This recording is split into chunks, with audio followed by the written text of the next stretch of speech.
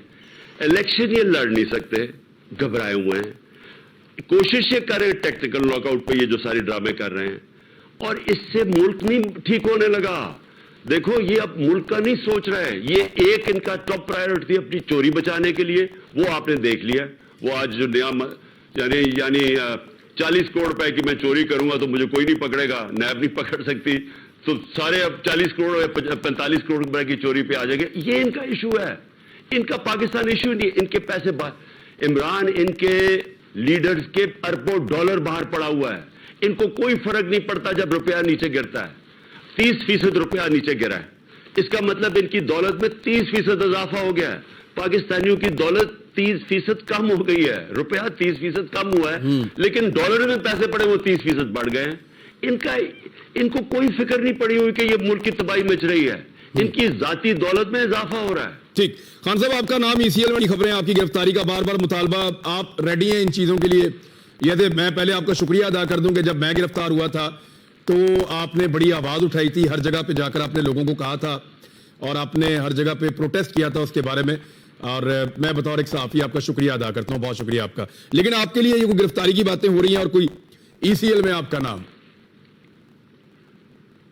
میں پہلے تو مجھے یہ بتائیں کہ گرفتار کس چیز پہ مجھے کریں گے, کوئی ایسی چیز ہے جس کے اوپر گرفتار کریں گے؟ اور دوسری چیز ECL پہ میرا ڈام ڈالیں گے تو میں ان کا شکریہ ادا کرنا چاہتا ہوں, کیونکہ میں کہیں باہر جانا ہی نہیں چاہتا. میرے کوئی باہر وہاں فلیٹس نہیں, لندن نہیں, بزنسز نہیں, مجھے کوئی ہیرٹس میں شاپنگ نہیں کر رہی, میں نے مہنگے ریسٹورنٹ میں کھانا نہیں کھانا, میں بڑا مطمئن ہوں پاکستان میں. میں تو ان کا شکریہ ادا کروں گا. اچھا مجھے یہ بھی بتائیں ان کو کیا مصیبت پڑ جاتی ہے جب ان کو کہہ جی ECL پہ آ گئے؟ کیونکہ ان کی دولت باہر پڑی ہوئی ہے, ان کو ڈر ہوتا ہے, ان کے گھر ہیں باہر ہیں, پراپرٹیز ہیں, ان کی چھٹیاں باہر ہیں, ان کے علاج باہر ہیں.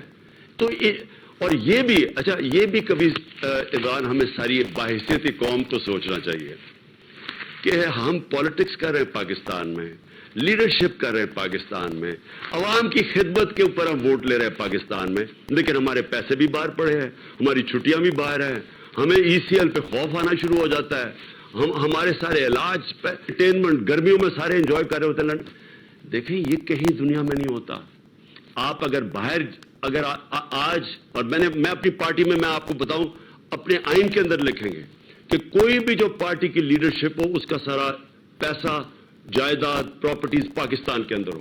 اگر آپ کے ملک سے باہر ہیں تو اس کے تین یا آپ چوری کا پیسہ باہر, کیونکہ جب آپ چوری کرتے ہیں زیادہ تو آپ پیسہ ملک میں تو رکھ نہیں سکتے, آپ کو باہر بھجوانا پڑتا ہے, تو یا چوری کا پیسہ, یا آپ ٹیکس چوری کرنا چاہتے ہیں وہ چھپانے کے لیے باہر بھیج دیتے ہیں, اور یا پھر آپ کو اعتماد ہی نہیں ہے پاکستان پہ. آپ کو یہ خوف ہے کہ یہ جناب پاکستان کسی ٹائم پہ بھی ڈوب جائے گا, اس لیے میں اپنے پیسے باہر بھیجاؤں. جو تین بھی جو کوالٹیز ہیں آپ ڈسکوالیفائی ہو جاتے ہیں ملک کی لیڈرشپ. ایگزیکٹلی. اگر آپ کرپٹ ہیں یا ٹیکس کی چوری کر رہے ہیں یا آپ کو فکر ہے کہ جی اگر پاکستان نیچے گیا تو میرا پاس باہر پیسے ہونے چاہیے, اس کا مطلب آپ کو لیڈرشپ ہی نہیں کرنی چاہیے پاکستان کی. نواز شریف صاحب کی واپسی کی خبریں ہیں خان صاحب, کیا گورنمنٹ آف پنجاب کیونکہ اب آپ کے پاس ہے تو آپ کوئی ان کو سپورٹ فراہم کریں گے, میاں صاحب کو سہولیات دیں گے پہلے کی طرح؟ جیل میں ہم پوری سہولیات دیں گے جو سارے کو ملنی چاہیے. آتے ہی جیل میں ڈالیں تو دیں گے. کیوں اس نے کون سا ایسا کارنامہ کیا ہے کہ جو اس نے ثابت کیا ہے کہ اس کو جیل میں نہیں ہونا چاہیے؟ اچھا ایک اور چیز, یہ ایفیڈیوٹ کی بات کر رہے تھے, میں یہ کہہ رہے ہیں نا کہ جی عمران خان نے وہ غلط سائن کیا ہے, وہ سرٹیفکیٹ تھا, ایفیڈیوٹ نہیں تھا. ایفیڈیوٹ اس نے سائن کیا تھا نواز شریف, اس کے بھائی نے سائن کیا تھا جب یہ باہر گئے تھے. ہاں جی, ہاں شہباز شریف نے سائن کیا بیان حلفی. تو اس کو ڈسکوالیفائی نہیں ہونا چاہیے کہ آپ نے ایفیڈیوٹ دیا تھا کہ میرا جھوٹ کے اوپر کہ میرا بھائی علاج کرا کے واپس آ رہا ہے، وہ علاج تو آس پاس نظر نہیں آ رہا، لیکن وہ آپ جو حرکتیں کر رہا ہے تو اس کے اوپر کوئی ایکشن نہیں لینا چاہیے. سرٹیفکیٹ جو سرٹیفائی کر رہا ہے کہتے ہوئے کہ to the best of my knowledge, یعنی اس کے اوپر کہہ رہے ہیں کہ ڈسکوالیفائی ہو. جو عدالت کے اندر جا کے ایفیڈیوٹ دیتا ہے وہ دندراتا ہوا بیٹھا ہوا پرائم منسٹر ہے. کاف لیگ کے منسٹرز کیوں نہیں لیے سر آپ نے پنجاب میں؟ 10 ان کی سیٹیں ہیں اور ان کا منسٹر ہے، اس پہ کچھ رولا پڑا ہوا ہے اور چودھری شجاعت آوازیں دے رہے ہیں ان کو کہ واپس آ جاؤ. دیکھیں ابھی تو یہ پہلا شفٹ ہے ہماری، اور کاف لیگ کے تو چیف منسٹر ہیں، اور یاد رکھیں کہ ان کی یعنی ہماری کتنی ہیں 176 تو ان کی 10 ہیں، تو ظاہر ہے پریشر اس وقت تو زیادہ 178 ہیں آپ جو واسٹ میجورٹی 170، تو پریشر تو زیادہ ہمارے پہ ہے. اور لیکن ہم ابھی اس کو کیبنٹ کو ایکسپینڈ کریں گے. کتنی بڑی کیبنٹ آپ بنا لیں گے؟ گورنمنٹ آف پنجاب آپ کو، government of Punjab, government of کے پی، پہلے جو آپ کا مومنٹم تھا ایسا لگتا تھا کہ آپ حکومتیں بھی گرا سکتے ہیں فوری انتخابات کے لیے، کیا ابھی بھی آپ وہ کر سکتے ہیں؟ کیا ابھی بھی آپ لانگ مارچ کر سکتے ہیں؟ احتجاج کی طرف آپ کو جانا پڑ سکتا ہے؟ دیکھیں کل تو ہم احتجاج کریں گے، کل تو خیر اتنا بڑا نہیں ہے لیکن بڑا ہوگا یہ الیکشن کمیشن کے اوپر، کیونکہ اس نے جو جب سے یہ آیا ہے اس نے اس ملک کی جو الیکٹرل پروسیس ہے اس کو تو تہس نہس کر کے رکھ دیا نا. تو اس کے اوپر تو ہم نے کرنا ہے، کیونکہ اس کے ہوتے ہوئے کوئی امید ہی کسی کو نہیں ہے کہ صاف اور شفاف الیکشن ہو سکتے ہیں. لیکن جو آگے کی آپ بات کر رہے ہیں وہ ہم کر سکتے ہیں، ہم ابھی فیصلہ کریں گے. آگے ہم نے پلان کر رہے ہیں کہ دیکھیں ملک کا تو پھر سے میں آپ کو کہتا ہوں انٹرسٹ کی جلدی سے فری اینڈ فیئر الیکشن ہو، جو یہ ڈرے ہوئے ہیں. ہماری پارٹی کو تو کوئی نقصان نہیں ہو رہا اس وقت، اگر نہیں بھی ہوتا برا تو یہ ہو رہا ہے ہر روز ان کے اوپر گالیاں پڑتی ہیں، پیٹرول کی قیمت، بجلی کی قیمت، وہ تو ساری ان کی ذمہ داری ہے. ہم نے تو پنجاب چلانا ہے، اور لیکن میں اپنے ملک کے لیے میں سمجھتا ہوں کہ ہمیں جلدی سے جلدی الیکشن کروانے چاہیے. خان صاحب ایک بریک آخر کریں پروگرام میں، ابھی واپس آتے ہیں اور آخری پروگرام کے حصے میں بہت امپورٹنٹ 2 چیزیں مجھے پوچھنی ہے، ہمارے ساتھ ہی رہے گا.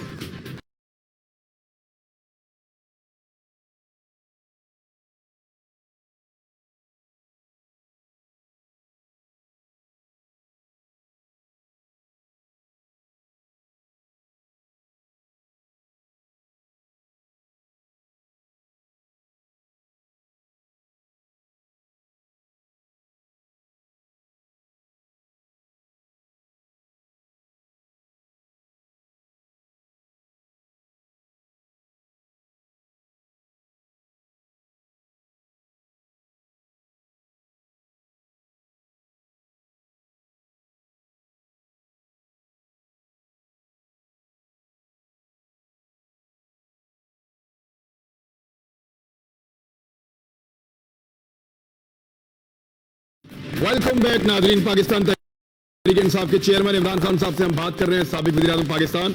عمران خان صاحب 11 نشستوں پہ ضمنی انتخابات، وہ کہہ رہے ہیں پھر اس میں 9 پہ تو الیکشن ہوگا، پھر وہ کہہ رہے ہیں کہ 4 اور فارغ کرنے والے ہیں آپ کے ایم این ایز. آپ ان انتخابات میں حصہ لینے کا سوچ رہے ہیں یا آپ کو لگتا ہے اس سے پہلے ہی عام انتخابات کی اناؤنسمنٹ ہو جائے گی؟ دیکھیں عمران، ہم تو اس میں پورا حصہ لیں گے، انتخابات میں باہر تو نہیں ہوں گے، لیکن میں تو یہی سوچ رہا ہوں کہ یہ جو حکومت ہے اور یہ جو الیکشن کمیشن، کیونکہ ہم مل کے گیم کھیل رہے ہیں نا، یعنی یہ کرنے کی کیا کوشش کر رہے ہیں کہ استعفے تو سب نے دیے ہوئے ہیں، ساروں کے اوپر الیکشن کروا دیں، اس سے ڈرے ہوئے ہیں، اور یہ تھوڑے کر کے کر رہے ہیں تاکہ یہ مینج ہو سکے. یہ ان کی کوشش یہ ہے کہ یہ الیکشنز مینج ہو سکیں گے تھوڑے، کیونکہ ان کے اوپر وہی زور لگائیں گے جو ابھی انہوں نے ہمارے ساتھ کیا ہے. ہر حربہ استعمال کیا انہوں نے ان کو الیکشنز جتانے کا نون لیگ کو، تو وہ اس لیے چن کے سیٹس کر رہے ہیں، پلاننگ کر کے کر رہے ہیں. لیکن میرا پھر سے سوال ہے کہ یہ ملک کی اس میں بہتری ہے؟ کیا آپ یہ تھوڑے الیکشنز کروائیں گے تو کیا پولیٹیکل سٹیبلٹی آ جائے گی ملک میں؟ اس سے تو اور ملک ڈی اسٹیبلائز ہوگا. ہر الیکشن میں جب آپ 10 کروائیں گے پھر شروع ہو جائے گا. تو کیا یہ ملک کی بہتری ہے؟ میں حیران ہوں ان کے اوپر کہ ان کو, اور میں اب میرا پہلے بھی میرا یقین تھا کہ ان کا انٹرسٹ اور ہے, پاکستان کا انٹرسٹ اور ہے. میں ہمیشہ سمجھتا تھا کہ یہ جو لوگ جو کرپٹ لوگ جن کو سازش کے تحت اوپر بٹھایا گیا, جن کے کرپشن کے کیسز رائپ تھے, جن کو اب سزائیں ملنی چاہیے تھی, سازش کے تحت ان کو ہمارے اوپر بٹھا دیا ہے. ان کا کوئی انٹرسٹ پاکستان سے نہیں ملتا. پیسے ان کے زیادہ باہر پڑے ہیں, زیادہ تر ان کی دولت باہر ہے. یہاں جو آپ دیکھتے ہیں یہاں بھی اربوں پتی ہے, کم دولت ہے یہاں. یہ صرف اور صرف ان کا انٹرسٹ یہ ہے کہ اب ہم نے یہ پیسہ بچانا کیسے ہے. پہلے چوری کیسے کیا تھا, بچانا کیسے ہے. اس کے لیے یہ ملک کو قربان کرنے کے لیے تیار ہے. ہر چیز یہ جو کر رہے ہیں, آپ تھوڑے پیسفل الیکشن کروائیں گے, اور یہ جو الیکشن کمیشن ہے اس کو کوئی شرم نہیں ہے, پورا مل کے ان کے ساتھ چن کر کے حلقوں پہ کروا رہا ہے. اس سے کیا ہوگا؟ ملک میں انسٹیبلٹی اور بڑھے گی. اس سے ملک تو ٹھیک نہیں ہونے لگا. اور ان کو کسی کو فکر نہیں ہے, نہ الیکشن کمیشن کو نہ اس کو, ان کو کوئی فکر نہیں ہے ملک کی. مجھے صرف ایک ہے کہ کیا وہ لوگ جن کے پاس اختیارات ہیں اور پاور ہے نیوٹرلز کے پاس, کیا ان کو نہیں نظر آ رہا کہ ملک کے ساتھ کیا ہو رہا ہے؟ ٹھیک ہے خان صاحب, یہ قومی اسمبلی میں آپ کی واپسی ممکن ہے کہ کسی کنڈیشن میں آپ واپس چلے جائیں؟ کیوں واپس جائیں گے ہم, جب ہمیں پتہ ہے کہ ایک سازش کے تحت یہ ہمارے اوپر مسلط کیے گئے ہیں. ہم جس وقت نیشنل اسمبلی میں جائیں گے تو ہم اس سازش کی تائید کر دیں گے, ہم اس کو ایکسپٹ کر جائیں گے. ٹھیک ہے, کسی صورت اسمبلی میں نہیں جائیں گے. صرف اگر یہ ڈیٹ دے الیکشن کی, اسمبلیز کب ڈیزالو کی جائیں گی, اس کے بعد ہم بات چیت کرنے کے لیے تیار ہیں. آپ کی حکومت کو رجیم چینج آپریشن کے نتیجے میں گرایا گیا تھا, اور اس کے کچھ بیرونی اور اندرونی دونوں طرح کے سہولت کار موجود تھے. بہت سارے ایسے محرکات تھے جن کا آپ کو پتا ہے. خان صاحب, جو بیرونی سازش کی گئی تھی تو لازمی طور پر بیرونی طاقتوں نے ایک نئی حکومت اگر پاکستان میں بنائی ہے رجیم چینج کے نتیجے میں, تو انہوں نے کچھ تو ان سے حاصل کیا ہوگا, کچھ آپ سے ڈیمانڈ رہی ہوگی جو آپ نہیں مان رہے تھے اور ان سے ان کو منوانی ہے. آپ کو کچھ ابھی تک سمجھ آئی ہے کہ کچھ انہوں نے منوا لیا, کوئی بات ان کی چل گئی, یا وہ جو آپ نہیں مان رہے تھے وہ رجیم چینج کے بعد ہو گیا؟ سب سے پہلی چیز تو روس. اب روس سے جو ہم نے معاہدے کرنے کی شروع کر دیے تھے کرنے, تیل کے اوپر, گندم کے اوپر اور گیس کے اوپر, وہ سارا رک گیا ہے. ہندوستان 40% کم قیمت پہ روس سے تیل امپورٹ کر رہی ہے, 40% کم. اور پاکستان, انہوں نے ایک پہلے سٹیٹمنٹ دیجیے کہ روس ہمارے ساتھ آگے بات کرے, تو انہوں نے تو ان کو تو کوئی انٹرسٹ تھا ہی نہیں, کیونکہ ڈرے ہوئے امریکنوں سے. تو پہلی تو وہ بات ہوگی, کیونکہ امریکہ پریشر ڈالنا چاہتا ہے روس کے اوپر. میرا یہ خیال تھا کہ ہماری جنگ ہے ہی نہیں. ٹھیک ہے, ہمیں اپنے لوگوں کا دھیان رکھنا چاہیے جس طرح ہندوستان کر رہی ہے. ہمیں ہمارا 10 کروڑ لوگ یا غربت کی لکیر کے اوپر ہے یا نیچے ہے, ہماری پرائیورٹی وہ ہے. ہندوستان نے امریکہ کو یہ کہا, ان کا اسٹریٹجک ایلائی ہوتے ہوئے اس نے کہا کہ ہمیں سب سے پہلے اپنے لوگوں کا خیال رکھنا ہے, تو وہ تو منگوا رہا ہے ان سے تیل. تو ایک تو وہ ہو گیا. دوسرا, مجھے اب پتہ نہیں کہ پاکستان کے اوپر سے یہ جو ڈرون اٹیک ہوا ہے افغانستان میں, پتہ نہیں یہ پاکستان کے اوپر سے ہوا یا نہیں ہوا. لیکن میں آپ کو ایک بات بتا دوں کہ یہ ہمیں سمجھ جانا چاہیے کہ یہ پہلی دفعہ جب سے یہ رجیم چینج ہوئی ہے, چاہے آپ اس حکومت کو, طالبان کو پسند کریں یا نہ کریں, لیکن یہ کم از کم پاکستان کے خلاف حکومت نہیں ہے طالبان کی. جبکہ جو پچھلی حکومتیں تھیں, غنی حکومت, وہ سارا وقت ہمیں ذمہ دار ٹھہراتی تھی افغانستان میں. جب وہ فیل ہو رہے تھے افغانستان میں تو پاکستان کے اوپر ساری انگلیاں اٹھاتی تھی. انہوں نے ہماری بڑی بدنامی کی, اور وہ ہندوستان کے بڑا قریب تھے. یہ جو حکومت ہے, یہ وہ حکومت ہے کہ جو پرو, ہمارے زیادہ پرو ہے بنسبت ہندوستان کے. اور اس لیے ہمیں کوئی ایسی چیز نہیں کرنی چاہیے جس سے ہمارے تعلقات ان سے خراب ہو جائیں. اب اگر ہم ان کو اسپیس دیتے ہیں اور وہ ہمارے اوپر سے جا کے امریکہ اگر وہ ڈرون اٹیک کرتا ہے افغانستان میں, تو ہمارے تعلقات ان سے خراب ہوں گے. اس کے پھر اثرات آئیں گے سارے ہمارے قبائلی علاقے کے اندر. کیا ہمارے ملک کے جو موجودہ حالات ہیں, کیا ہم چاہتے ہیں کہ ہم کسی کی اور جنگ میں شامل ہو جائیں؟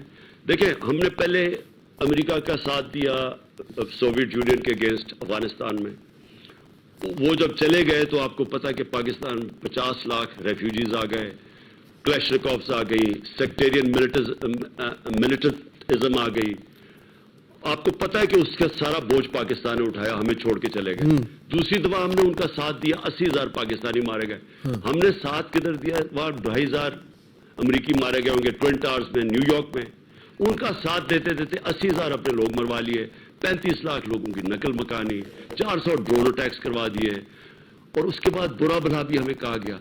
تو کیا ہم نے کچھ سیکھا نہیں ہے اس سے کہ ہم پھر سے کسی کی کانفلکٹ میں شامل ہو جائیں؟ اگر, اور امریکی تو ہوں گے نہیں, ہم نے اگر ان کو اجازت دے دی کہ ہمارے ملک اوپر سے جا کے ان کی پرمیشن کے بغیر, دیکھیں ہماری جب بات ہو رہی تھی نا تو ہم نے کہا کہ ہاں آپ کر سکتے ہیں ٹیررسٹ, لیکن طالبان کی پرمیشن کے ساتھ کریں تاکہ وہ ہمیں نہ بلیم کریں.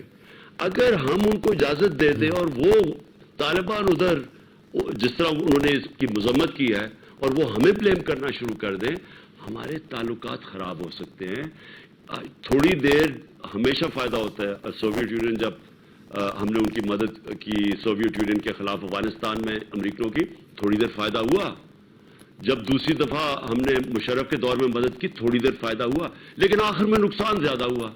تو ہم ابھی بھی سوچ لیں کہ ہاں شاید IMF سے پیسے بھی مل جائیں گے, تھوڑا روپیہ بھی مضبوط ہو جائے گا, لیکن کیا یہ پاکستان کے لانگ ٹرم انٹرسٹ میں ہے؟ جی عمران خان صاحب, آخری سوال میرا آپ سے یہ ہے کہ کیا اس سال پاکستان میں عام انتخابات ہو جائیں گے 2022 میں؟ عمران, پاکستان کے لیے, اپنے ملک کی بہتری کے لیے, اپنے ملک کے فیوچر کے لیے, اسٹیبلٹی کے لیے, معیشت کو بہتر کرنے کے لیے, کیونکہ معیشت بہتر تب ہوگی جب آپ کی پولیٹیکل اسٹیبلٹی آئے گی, اس کے لیے میں سمجھتا ہوں کہ بڑی فوری طور پہ ہونا چاہیے. لیکن جو میں یہ دیکھ رہا ہوں اس وقت, یہ جو حکومت ہے, مجھے اس وقت ان کی حرکت سے نہیں لگ رہا کہ یہ چاہتے ہیں الیکشنز. نہیں, آپ بھی تو ہیں نا سر, یہاں پہ پبلک پریشر بھی ہے, لانگ مارچ بھی ہو سکتا ہے. کیا اکتوبر نومبر کی جو خبریں آتی ہیں وہ ان میں کوئی صداقت ہے یا بس صرف ہوا میں آتی ہیں؟ دیکھیں عمران, ہم دیکھ رہے ہیں, ہم ایک پولیٹیکل پارٹی ہے, ہمارے پاس اللہ کے کرم سے سب سے زیادہ اس وقت اسٹریٹ پاور ہے. ہم دیکھ رہے ہیں کہ ملک کی یہ اگر اسی طرح ہی ملک نیچے جا رہا ہے اور یہ اپنی چوری بچانے کے لیے اور الیکشن سے ڈر کے یہ اس طرح کی حرکتیں کریں گے جس طرح انہوں نے ایک فکس میچ کھیلا ہے الیکشن کمیشن کے ساتھ مل کے, اگر یہ یہی کریں گے تو اینڈ میں پھر ہم سڑکوں پہ آئیں گے اور کیا کریں گے. ہمارا پرامن احتجاج کرنا ہمارا رائٹ ہے.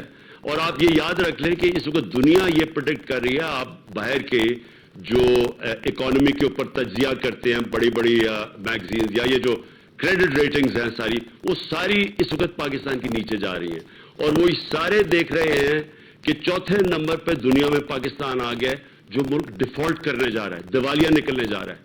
تو اگر اسی طرح یہ کچھ کریں گے بھی نہیں اور ملک بھی نیچے جا رہا ہے تو پھر ہم ایک پولیٹیکل پارٹی عوام کے پاس نکلے گی. ٹھیک, تھینک یو ویری مچ سر, بہت شکریہ. عمران خان صاحب ہمارے ساتھ بات کر رہے تھے, پاکستان تحریک انصاف کے چیئرمین. ناظرین اب تک کے لیے اتنے, اپنا خیال رکھیے گا, اگلے ہفتے ملاقات ہوتی ہے. اللہ حافظ.